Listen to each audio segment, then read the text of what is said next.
ETF index mutual funds నేర్చుకుని stock మార్కెట్లో రాణించాలనుకుంటున్నారా? వెంటనే ఈ నెంబర్కి కాల్ చేయండి. నమస్తే, welcome back to Suman TV. Present మనతో పాటు ఉన్నారు అనలిస్ట్ మందల్ కృష్ణారెడ్డి గారు. నమస్తే సార్. నమస్తే అమ్మా. సార్, అమెరికా టెంపరీగా వెళ్ళడానికి యుఎస్ వీవర్ ప్రోగ్రామ్ అని ఒకటి ఉంది, అండర్ ఎస్టా అంట సార్. ఏంటి అసలు యుఎస్ వీవర్ ప్రోగ్రామ్ అంటే ఏంటి? అసలు ఈ టెంపరీ అనేది ఎన్ని రోజుల వరకు వెళ్ళి రావచ్చు? ఇందులో రూల్స్ ఏముంటాయి?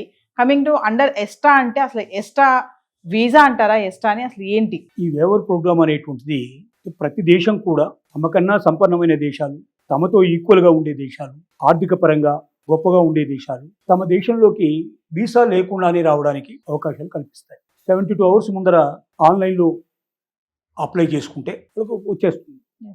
ఈ ఈఎస్టీఏ అనేది electronic system for travel authorization. అది వీసా పర్మిషన్ కాదు. వీసా కాదు. వీసా అవసరం లేకుండానే ఒక దేశంలో ప్రయాణించడానికి, అంటే అమెరికాలో ప్రయత్నించడానికి అది ప్రత్యేకంగా ఈఎస్టీ అనేది పెట్టారు. అంటే ఈఎస్టీకి అప్లై చేసుకోవాలి. 72 hours ముందర అప్లై చేసుకుంటే వాళ్ళు పర్మిషన్ ఇచ్చేస్తారు. ఆ పర్మిషన్ ప్రకారంగా ఏ దేశాలైతే ఆల్రెడీ అమెరికా ఒప్పుకుందో, అంటే మీ దేశం నుంచి మా రావడానికి మాకు వీసా అవసరం లేదు, ముఖ్యంగా యూరోపియన్ కంట్రీస్ అన్నిటికీ ఫ్రీగా అవకాశాలు ఇస్తారు ఎవరైనా సరే. సో ఇంకా కొన్ని దేశాలు దాంట్లో ఉన్నాయి. వాళ్ళకన్నా తక్కువ దేశాలని, ఆర్థికంగా తక్కువగా ఉండేటువంటి దేశాలు వీలైనంత వరకు రానివ్వరు. కారణం ఏమిటంటే అక్కడికి వచ్చి వాళ్ళు పాతుకుపోతారని భయం వాళ్ళకి. మళ్ళీ వాళ్ళని వెతుక్కుంటూ కూర్చోవాలి, వాళ్ళ కోసం టైం వేస్ట్ చేయాలి. ఇదంతా ఎందుకు వచ్చిన బాధ అంటే, ఏ దేశం వాడైతే వచ్చాడో వాడు తిరిగి వాడి దేశానికి వెళ్ళిపోతాడు సురక్షితంగా అని నమ్మకం, విశ్వాసం ఉండే దేశాలకు మాత్రమే అవకాశం ఇస్తారు. అలా ప్రతి కంట్రీకి ఉంటుంది. కానీ పేద దేశాలు అయితే ఏ దేశాలైనా రమ్మంటాయి. మా దేశంలోకి వచ్చి వాడు చేసేది ఏముంది, ఇక్కడ మా దగ్గర ఏం లేదుగా తినడానికి అనేటు భావంతో అన్ని దేశాలని జలప యాక్సెప్ట్ చేస్తాయి. బాబు ధనిక దేశాలు ఏవైతే ఉన్నాయో వాళ్ళు కొంతమందికి అవకాశం కల్పిస్తారు. అమెరికాలో ఇది ఎప్పటి నుంచో ఉంది ఈ సిస్టమ్, వాళ్ళ కొత్తగా వచ్చిన సిస్టమ్ ఏం కాదు. అయితే ఇప్పుడు కొత్తగా వచ్చే మార్పులు ఏమిటంటే, ఒకటి ఫీజు పెంచదలుచుకున్నారు. ఇంత ముందున్న ఫీజు కన్నా ఇప్పుడు ఫీజుని పెంచదలుచుకున్నారు. నామినల్ ఫీజు ఉంటుంది, దాన్ని ఇప్పుడు కొంచెం ఎక్కువ మొత్తంలో వసూలు చేద్దాం అనే ఉద్దేశంకి వచ్చారు. నెంబర్ 2 ఏమిటంటే, వాళ్ళ చరిత్ర. ఎవరైతే వస్తున్నారో పర్సనల్గా ఆ దేశం గొప్పదే, ఆ దేశంలో ఉండే వ్యక్తి గొప్పవాడో కాదో తెలియదు కదా.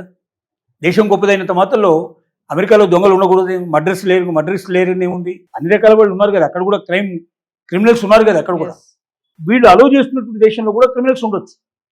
కాబట్టి వీళ్ళకి ఏదైనా క్రిమినల్ చరిత్ర ఏమైనా ఉందా, క్రైమ్ ఏమైనా చేశారా గతం లోపల, తర్వాత మన దేశం గురించి వాళ్ళకి సరైన ఒపీనియన్ ఉందా, మన దేశం గురించి ఏమైనా చీప్గా మాట్లాడుకున్నారా, మనకు దేశానికి ఎగనెస్ట్గా ఏదైనా వాళ్ళు ఆలోచనలు ఉన్నారా, ఇలాంటివన్నీ వాళ్ళని ప్రశ్న రూపంలో కానీ, తర్వాత వాళ్ళకి సంబంధించినటువంటి గత ఇన్ఫర్మేషన్ ఏదైనా తీసుకొని క్షుణ్ణంగా పరిశీలించిన తర్వాతనే వాళ్ళని అమెరికాలోకి అలో చేయాలి అనేది ఆలోచన.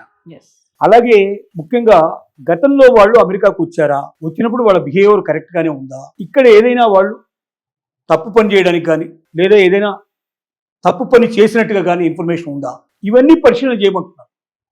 గతంలో ఇవన్నీ ఉండేవి కావు. ఎవరు అప్లై చేసుకుంటే వాళ్ళకి ఇచ్చేసేవాళ్ళు, వాళ్ళు వచ్చేసేవాళ్ళు, మరి తిరిగి వెళ్ళిపోయేవాళ్ళు. ఇప్పుడు ట్రంప్ వచ్చిన తర్వాత వలసవాదులందరినీ వెనక్కి పంపిస్తున్నాడు కాబట్టి వీళ్ళు కూడా ఒక రకంగా వలసవాదులే కదా. ఇతర దేశాల నుంచి ఎవరు వచ్చి అమెరికాకు వచ్చినా అది వలసవాదుల కింద లెక్క.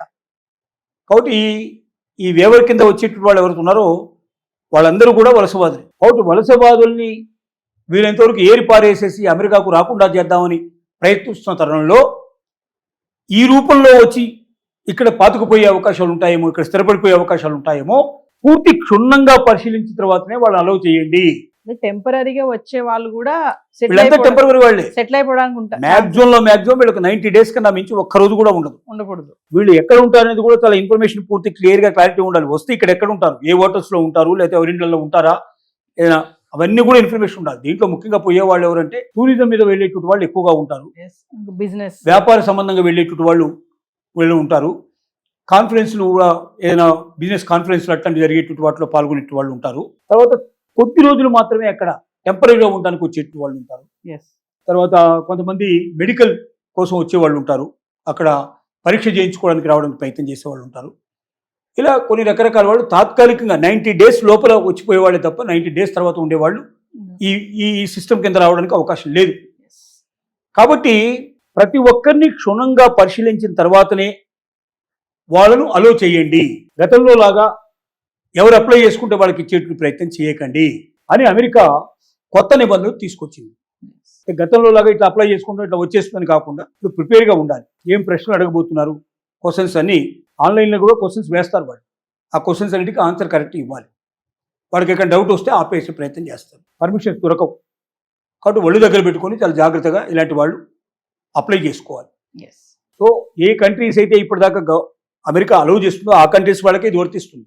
అందరికీ వర్తించదు ఇది, కొన్ని కంట్రీస్కి మాత్రమే వర్తిస్తుంది. దాన్ని దృష్టిలో పెట్టుకొని ఈ వేవర్ అమెరికా వేవర్ కింద ఉండేటువంటి కంట్రీస్ ఉన్నాయో వాళ్ళు మాత్రమే దీనికి అప్లై చేసుకోవాలి. వాళ్ళకి అవకాశం దొరుకుతుంది అనేది తెలియజేస్తున్నారు. Thank you sir.